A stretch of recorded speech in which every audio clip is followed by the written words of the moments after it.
मेरा नाम निशु यादव है। मैं कक्षा 9वीं की छात्रा आज गणतंत्र दिवस के मौके पर हिंदी भाषण लेके प्रस्तुत हूँ।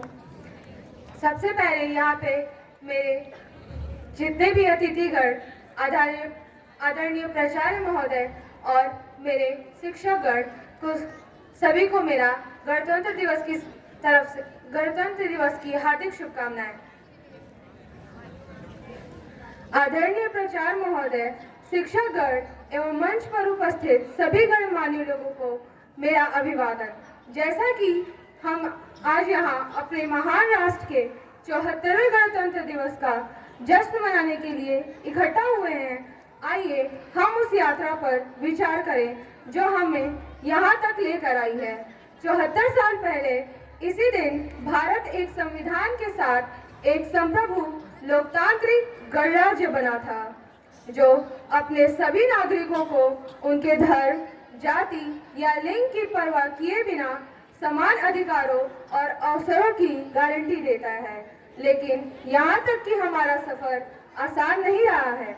सदियों तक भारत पर विदेशी शक्तियों का शासन रहा, जिन्होंने हमारे संसाधनों का दोहन किया और हमारी आवाजों को दबाया, हमारे साथ जानवरों से बदतर सलूक किया। स्वतंत्रता के लिए संघर्ष लंबा और कठिन था, जिसमें अनगिनत बहादुर पुरुषों और महिलाओं ने अपने जीवन का बलिदान किया था। लगभग 200 वर्षों के ब्रिटिश शासन के बाद 15 अगस्त 1947 को भारत ने आखिरकार अपनी स्वतंत्रता हासिल कर ली, लेकिन आजादी की लड़ाई अभी खत्म नहीं हुई थी। नव भारत स्वतंत्र राष्ट्र को गरीबी, निरक्षरता और सांप्रदायिक तनाव की चुनौतियों से निपटने के साथ साथ एक नए लोकतांत्रिक समाज को खरोंच से बचाने के चुनौतीपूर्ण कार्य का सामना करना पड़ा।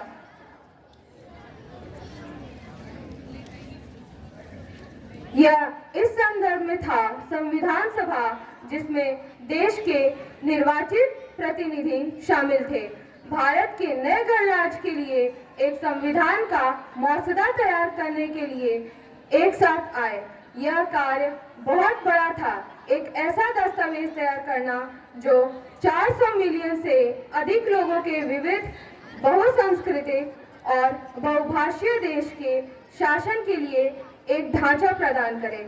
लगभग 3 वर्षों के गहन बहस और चर्चा के बाद भारत को संविधान आखिरकार 26 नवंबर 1949 को अपनाया गया।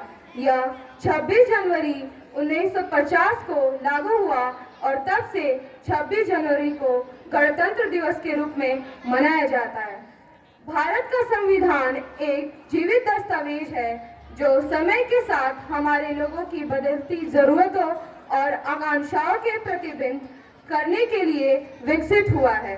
यह 395 अनुच्छेदों, 12 अनुसूचियों एवं 105 संशोधनों के साथ दुनिया का सबसे लंबा लिखित संविधान है। लेकिन मूल रूप से संविधान आशा और आकांक्षाओं का एक दस्तावेज है, सभी भारतीयों के बेहतर भविष्य के लिए एक दृष्टि है। यह नागरिकों के मौलिक अधिकारों और कर्तव्यों को स्थापित करता है और राज्य के विभिन्न अंगों की शक्तियों और जिम्मेदारियों को निर्धारित करता है। स्कूली छात्रों के रूप में यह हमारी जिम्मेदारी है कि हम उन सिद्धांतों और मूल्यों के बारे में जानें और समझें जो हमारे राष्ट्र की नींव बनाते हैं। हमें अच्छे नागरिक बनने, दूसरों के अधिकारों और स्वतंत्रता का सम्मान करने और एक न्यायपूर्ण और समावेशी समाज निर्माण के लिए प्रतिबद्ध होने का भी प्रयास करना चाहिए। लेकिन केवल इन सिद्धांतों और मूल्यों के बारे में जान लेना ही काफी नहीं है।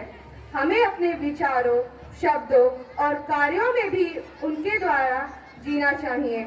हमें सही के लिए बोलने के लिए तैयार रहना चाहिए और जो हाशिए पर है या वंचित, उनके लिए खड़े होने के लिए तैयार रहना चाहिए। और अंत में बस इतना ही, मजहब नहीं सिखाता आपस में बैर रखना, हिंदी है हम वतन है, हिंदू सुता हमारा, हिंदू सुता हमारा। जय हिंद, जय भारत।